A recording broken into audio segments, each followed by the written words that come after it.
Hello, hi friends. ನೀವು ನೋಡ್ತಾ ಇದ್ದೀರಾ ಪುಟ್ಟಮನೆ ಅಡುಗೆ. ಇವತ್ತು ನಾನು ಬಹಳ ರುಚಿಕರವಾಗಿ ಅತಿ ವೇಗವಾಗಿ ಕುಕ್ಕರಲ್ಲಿ ಯಾವ ರೀತಿ ಮೆಂತ್ಯ ಭಾತನ ಮಾಡೋದು ಅನ್ನೋದನ್ನ ಈ ವಿಡಿಯೋದಲ್ಲಿ ತಿಳಿಸ್ತಾ ಹೋಗ್ತೀನಿ.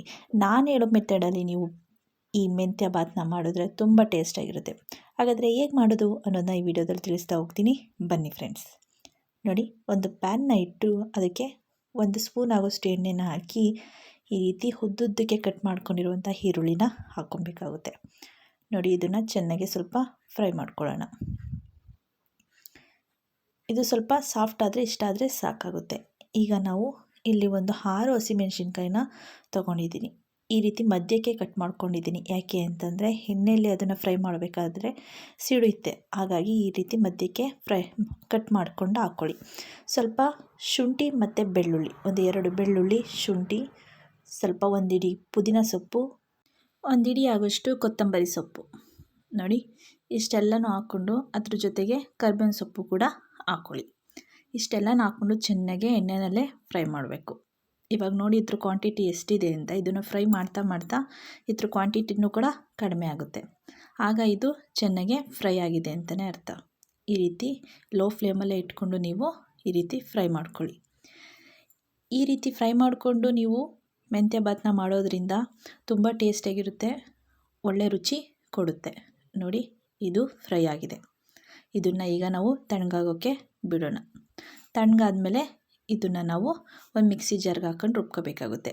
ಈಗ ಸ್ವಲ್ಪ ಚಕ್ಕೆ ಮತ್ತು ಒಂದು 4 ಲವಂಗನ ಹಾಕ್ಕೊಳ್ಳಿ. ಹಾಕ್ಕೊಂಡು ಫ್ಲೇಮ್ ಆಫ್ ಮಾಡಾದ್ಮೇಲೆ ಹಾಕ್ಕೊಂಡು ಇದನ್ನು ಆರೋದಕ್ಕೆ ಹಾಗೆ ಬಿಟ್ಬಿಡೋಣ. ಈಗ ಇದು ತಣ್ಣಗಾಗಿದೆ. ಒಂದು ಮಿಕ್ಸಿ ಜಾರ್ನ ತಗೊಂಡು ನಾವು ಎಲ್ಲನೂ ಕೂಡ ಹಾಕ್ಕೊಳ್ಳೋಣ. ನೀವು ಮೆಂತ್ಯ ಭಾತಲ್ಲ ಬೇರೆ ಭಾತ್ ಮಾಡಿದ್ರೂ ಇದೇ ರೀತಿ ಫ್ರೈ ಮಾಡಿಕೊಂಡು ಮಾಡಿ, ತುಂಬ ಚೆನ್ನಾಗಿರುತ್ತೆ. ನೋಡಿ, ಎಲ್ಲನೂ ಕೂಡ ನಾವು ಮಿಕ್ಸಿ ಜಾರ್ಗೆ ಹಾಕ್ಕೊಂಡು ಇದನ್ನು ನಾವು ನುಣ್ಣಗೆ ಪೇಸ್ಟ್ ಮಾಡ್ಕೋಬೇಕು. ನೋಡಿ, ಈ ರೀತಿ ಪೇಸ್ಟ್ ಆದರೆ ಸಾಕಾಗುತ್ತೆ. ಬನ್ನಿ ಹೇಗೆ ಮಾಡೋದು ಅಂತ ನೋಡೋಣ. ಈಗ ಒಂದು ಕುಕ್ಕರ್ನ ಇಟ್ಟು ಅದಕ್ಕೆ ನಾವು ಒಂದು 6 ಸ್ಪೂನಷ್ಟು ಎಣ್ಣೆನ ಹಾಕ್ಕೊಳ್ಳೋಣ.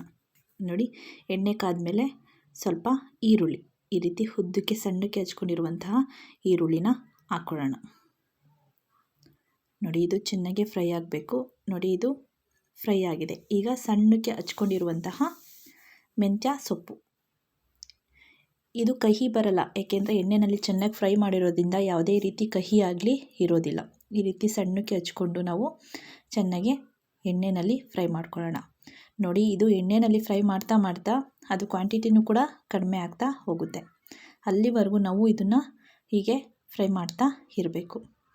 ಹೀಗೆ ಎಣ್ಣೆಯಲ್ಲಿ ಫ್ರೈ ಮಾಡೋದ್ರಿಂದ ರುಚಿನೂ ಚೆನ್ನಾಗಿರುತ್ತೆ ಮತ್ತು ಯಾವುದೇ ರೀತಿ ಕಹಿನೂ ಕೂಡ ಬರಲ್ಲ. ನೋಡಿ, ಇಷ್ಟು ಫ್ರೈ ಆದಮೇಲೆ ಈಗ ಒಂದು 3 ಟೊಮೊಟೊನ ಈ ರೀತಿ ಕಟ್ ಮಾಡಿ ಹಾಕ್ಕೊಬೇಕಾಗುತ್ತೆ. ನೋಡಿ, ಇದನ್ನು ಕೂಡ ಚೆನ್ನಾಗಿ ಟೊಮೊಟೊ ಎಲ್ಲ ಸಾಫ್ಟ್ ಆಗೋವರೆಗೂ ನಾವು ಚೆನ್ನಾಗಿ ಹುರ್ಕೊಬೇಕು. ಬೇಗ ಸಾಫ್ಟ್ ಆಗಬೇಕು ಅಂತಂದರೆ ಸ್ವಲ್ಪ ಉಪ್ಪನ್ನು ಆ್ಯಡ್ ಮಾಡ್ಕೊಳ್ಳೋಣ. ಉಪ್ಪನ್ನು ಆ್ಯಡ್ ಮಾಡಿ ಇದನ್ನು ಕೂಡ ಚೆನ್ನಾಗಿ ಫ್ರೈ ಮಾಡೋಣ. ಉಪ್ಪು ಹಾಕೋದ್ರಿಂದ ಟೊಮೊಟೊ ಬೇಗ ಸಾಫ್ಟ್ ಆಗುತ್ತೆ. ಹಾಗಾಗಿ ಈಗ ರುಬ್ಕೊಂಡಿರುವಂತಹ ಮಸಾಲ ನೋಡಿ, ನಾವು ಮೊದಲೇ ರುಬ್ಬಿಟ್ಕೊಂಡಿರುವಂತಹ ಮಸಾಲೆನ ಇದಕ್ಕೆ ಆ್ಯಡ್ ಮಾಡ್ಕೊಳ್ಳೋಣ. ಜಾರಿಗೆ ಸ್ವಲ್ಪ ನೀರು ಹಾಕ್ಕೊಂಡು ಆ್ಯಡ್ ಮಾಡ್ಕೊಳ್ಳಿ. ಇದನ್ನು ಚೆನ್ನಾಗೆ ನೀರೆಲ್ಲ ಸುಂಡೋ ರೀತಿ, ಎಣ್ಣೆ ಎಲ್ಲ ಬಿಡೋ ರೀತಿ ಚೆನ್ನಾಗೆ ಹುರ್ಕೊಬೇಕು. ಇದೇ ರೀತಿ ಚೆನ್ನಾಗಿ ಬೇಯಿಸ್ಕೊಬೇಕು. ನೋಡಿ, ಹೇಗಾಗ್ತಿದೆ ಅಂತ ಎಣ್ಣೆ ಎಲ್ಲ ಬಿಡ್ತಿದೆ. ನಾನು ಈ ಬೌಲಲ್ಲಿ 1 ಬೌಲಷ್ಟು ಅಕ್ಕಿನ ತಗೊಂಡಿದ್ದೀನಿ. ಈಗ ನಾವು ಅದೇ ಬೌಲ್ನಲ್ಲಿ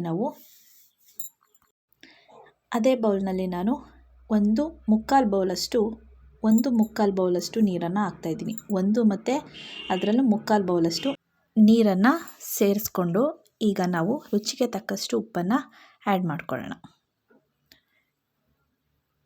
ನೀವು ರುಚಿ ನೋಡಿ ಹಾಕ್ಕೊಬೋದು. ಈಗ ರುಚಿಗೆ ತಕ್ಕಷ್ಟು ಉಪ್ಪನ್ನು ಸೇರಿಸಿದ್ಮೇಲೆ ಅದನ್ನು ಕೂಡ ಚೆನ್ನಾಗಿ ಮಿಕ್ಸ್ ಮಾಡ್ಕೊಳ್ಳಿ. ಇದು ಪಟಾಪಟ್ ಅಂತ ಬೇಗ ರೆಡಿಯಾಗುತ್ತೆ. ಮೆಂತ್ಯ ಸೊಪ್ಪು ಆರೋಗ್ಯಕ್ಕೂ ಕೂಡ ಒಳ್ಳೆಯದು.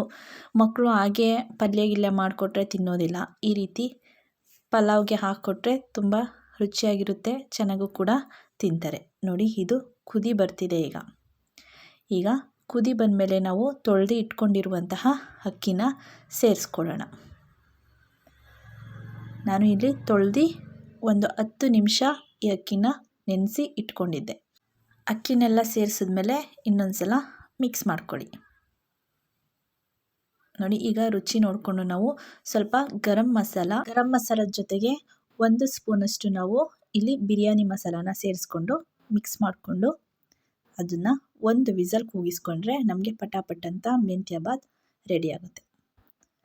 ಈಗ ಕೂಗಿದೆ, ಇದು ತಣ್ಣಗಾಗಿದೆ. ನೋಡಿ ಹೇಗಾಗಿದೆ ಅಂತ ತೋರಿಸ್ತಾ ಇದ್ದೀನಿ. ತುಂಬ ಚೆನ್ನಾಗಿರುತ್ತೆ, ರುಚಿಯಾಗಿರುತ್ತೆ. ಪಟಾಪಟ್ ಅಂತ ಮೆಂತ್ಯ ಬಾತು ಸವಿಯಲು ಸಿದ್ಧ. ನೋಡಿ ಹೇಗಾಗಿದೆ ಅಂತ. ಇದನ್ನು ಮನೆಯಲ್ಲಿ ಒಂದ್ಸಲ ನೀವು ಟ್ರೈ ಮಾಡಿ ನೋಡಿ ಹೇಗಾಗಿತ್ತು ಅಂತ ನನಗೆ ಕಾಮೆಂಟ್ ಸೆಕ್ಷನಲ್ಲಿ ಕಾಮೆಂಟ್ ಮಾಡಿ ತಿಳಿಸಿ ಫ್ರೆಂಡ್ಸ್. ಈ ರೆಸಿಪಿ ನಿಮಗೆ ಇಷ್ಟ ಆಗಿದೆ ಅನ್ಕೋತೀನಿ. ಇಷ್ಟ ಆಗಿದರೆ ಪ್ಲೀಸ್ ಒಂದು ಲೈಕ್ ಮಾಡಿ, ನಿಮ್ಮ ಫ್ರೆಂಡ್ಸ್ಗೂ ಫ್ಯಾಮಿಲಿ ಮೆಂಬರ್ಸ್ಗೂ ಶೇರ್ ಮಾಡಿ. ನನ್ನ ಚಾನಲ್ನ ನೀವು ಇನ್ನೂ ಸಬ್ಸ್ಕ್ರೈಬ್ ಮಾಡ್ಕೋದೇ ನೋಡ್ತಾ ಇದ್ದರೆ ಪ್ಲೀಸ್ ಫ್ರೆಂಡ್ಸ್ ನನ್ನ ಚಾನಲ್ನ ಸಬ್ಸ್ಕ್ರೈಬ್ ಮಾಡಿ, ನಮಗೆ ಸಪೋರ್ಟ್ ಮಾಡಿ ಅಂತ ಕೇಳ್ಕೊಳ್ತೀನಿ. Thank you all.